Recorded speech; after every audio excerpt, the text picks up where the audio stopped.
Good morning বন্ধুরা, কি করছো? তোমাদের সামনে আমি নিয়ে এসেছি তেলাপিয়া মাছের ঝোল। এ দেখো, তেলাপিয়া মাছগুলোকে আমি ভাজা করে নিয়েছি। ভাজা করার পর কড়াইয়ের মধ্যে তেল দিয়েছি। তেল দেওয়ার পর তেলটা যখন গরম হয়েছে, তার মধ্যে আমি মশলা দিয়েছি।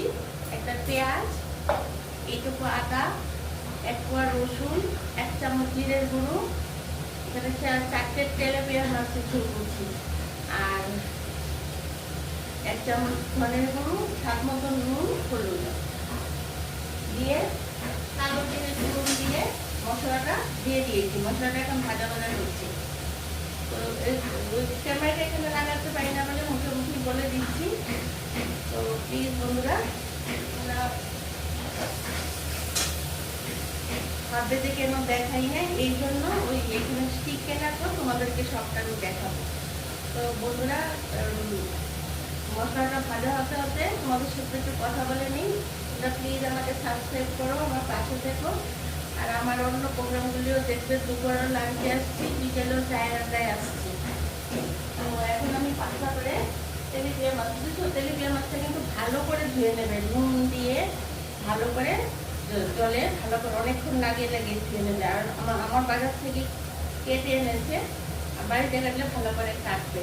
তারপর তো বুঝেছো কি দিয়েছি, কালো জিরে ফোড়ন দিয়ে পেঁয়াজ বাটা, আদা বাটা, 1 কোয়া রসুন, বেশি না, আর নুন, হলুদ, আর 1 চামচ জিরে, 1 চামচ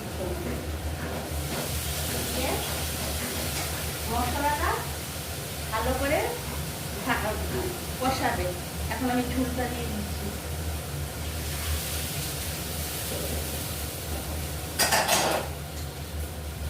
মাছগুলি ছেড়ে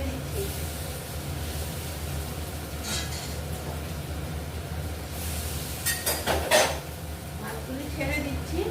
এখন আমি একটু ধনেপাতা দিয়ে তোমাদেরকে নামিয়ে দেখাবো।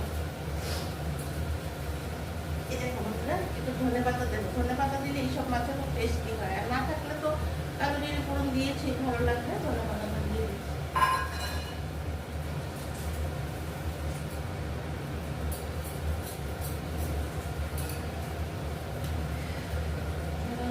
দেখাচ্ছি